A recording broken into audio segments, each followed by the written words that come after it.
Buying a bad handgun isn't the real mistake. Buying a good one that solves the wrong problem, that's how you waste money.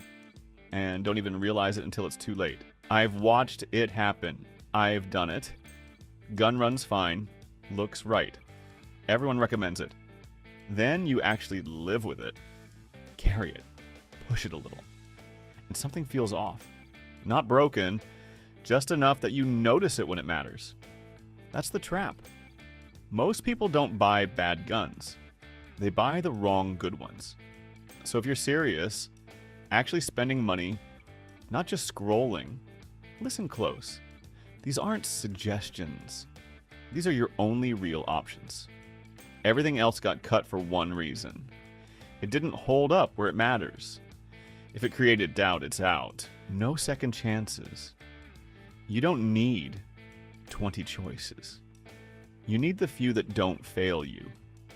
And the one at the end, that's the gun people try to replace and fail to.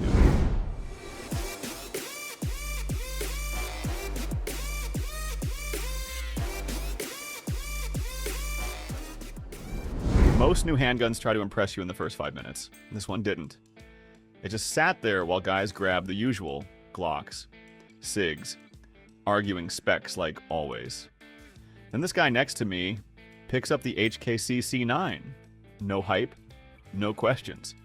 Just looks at it and says, "This one feels like I won't be back here fixing a mistake." That's a risky call, because he's passing on guns with years behind them for something new that hasn't earned that kind of trust yet. If he's wrong, he's not finding out at the counter, he's finding out after he's already carrying it. After he's already committed, that's the part most people don't think about. So I figured he'd be back, swapping it, second guessing it. That's how this usually goes. He didn't. Weeks later, same gun, same calm attitude. No, I might change this. No backup plan. That's when it started bothering me, because most guns feel fine right up until they don't. This one never gave him that moment, and that's the difference. You don't buy a carry gun for how it feels today. You buy it for the first time something feels off, and you don't want to question it. The CC9 doesn't win at the counter. It wins later, when nothing goes wrong. It's not the loud choice. It's the one you don't come back to replace. Last month I almost did something stupid. I was setting up a home defense gun and kept reaching for the same stuff everyone does. Light polymer, optics ready, easy to move, easy to store. All the right answers lined up in front of me. It made sense. Too much sense. I was already leaning in, about to lock one down and call it done. Then I saw the SP01 sitting in the safe. Didn't even fit what I was looking for. Heavy. Old school. The kind of gun people quietly move away from once they upgrade. I still grabbed it, and the second it settled in my hand, something felt off. Not the gun. The decision. Everything else I was considering suddenly felt light in the wrong way. Not just weight? Commitment. Like stuff you run for a while, then swap out when the next version drops. This didn't feel like that. It felt planted, like it wasn't going anywhere, like it didn't expect to be replaced. And that's where I caught it. I wasn't choosing what I trust at 2 a.m. I was choosing what looked right on paper. We've been trained to treat weight like a problem. This thing uses it like an anchor. It's not easy to carry. Doesn't pretend to be. But for something that stays put, something you're not questioning when it matters, this is one of the few that actually feels like it belongs there. And the next one is the complete opposite. Lighter, smaller, supposed to do everything. And that's where things get messy. I brought the wrong attitude into a summer class. It was one of those ugly hot days where the sun feels like it's standing on your neck, dust on the benches, sweat running into my eyes before the first real drill even started. I had the M&P compact in my bag and treated it like the backup plan. That's where I screwed up. Safe pick, boring pick. The one you bring because it works, not because you expect it to prove anything. So I started with something else. Looked better, felt sharper. The kind of gun that makes you feel ready before you even run it. Didn't last. Second block in, things started slipping. Grip getting slick. Draw just a little off. Reloads dragging. Nothing breaking. Just enough friction to slow everything down. And under pressure, that's all it takes. Now you're thinking instead of moving. So I ditched it and grabbed the M&P. No reset. Just loaded and stepped back in. And it pissed me off. Not because it was better, because it was easier. Everything cleaned up. Grip locked in. Pace came back without forcing it. The gun disappeared. All that better on paper stuff, gone. No standout moment, just no reason to cut it. Yeah, the grip's aggressive. In this heat, it'll chew you up. But when things get rushed and sloppy, this is the one you stop fighting. And the next one, that's where people try to make one gun do everything. And usually push it too far. 3 guns on the table, not brands, roles. One carries easy, but starts feeling small the second you push it.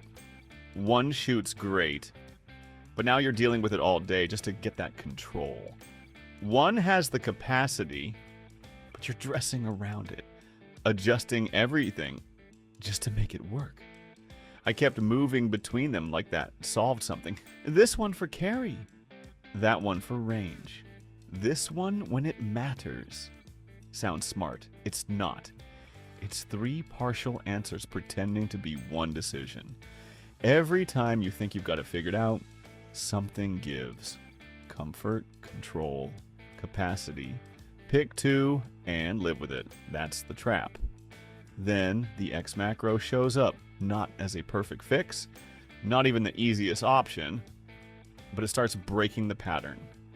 Enough capacity that you stop worrying about it, enough size that it actually shoots like a real gun, still carries without forcing you to rebuild your whole setup. And suddenly that whole 3-gun logic starts looking outdated.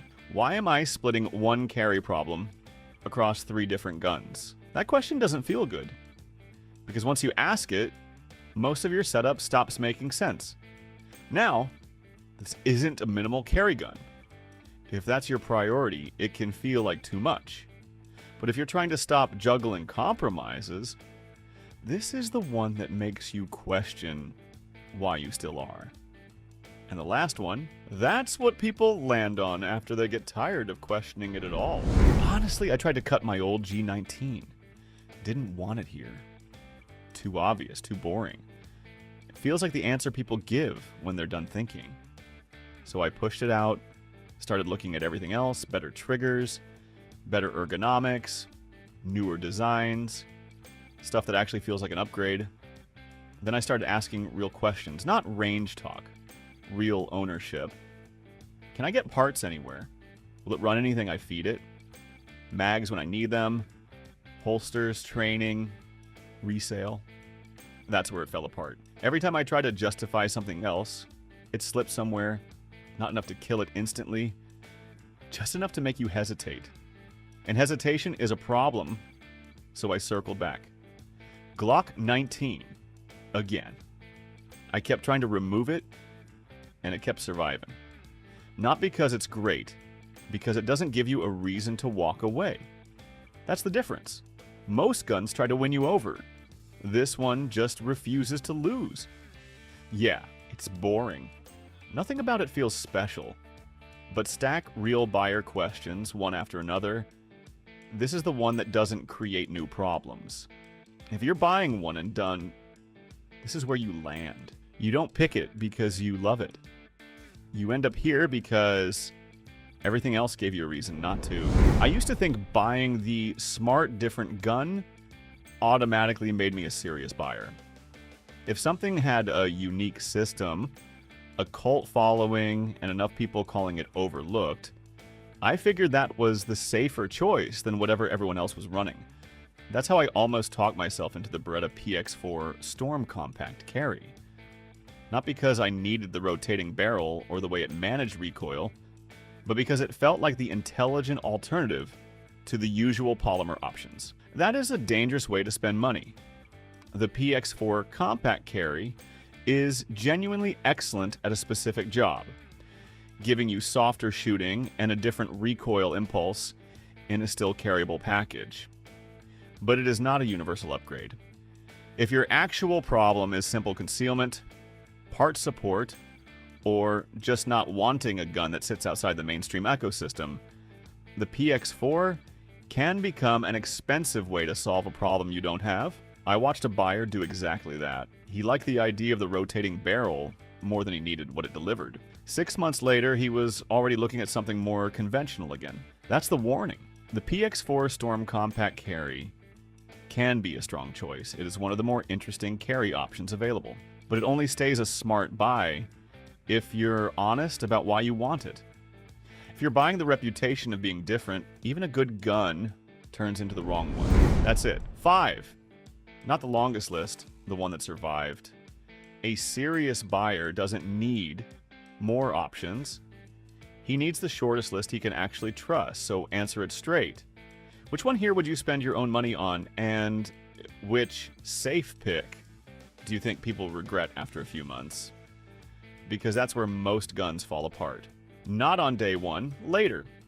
When small problems start stacking up, everything you didn't see here, it failed somewhere. Fit, carry, pressure, trust. Something broke. These didn't. That's why they're here. If it's not one of these 5, you're taking a risk. I'm Steve. Pick wrong, and you'll be right back here trying to fix it.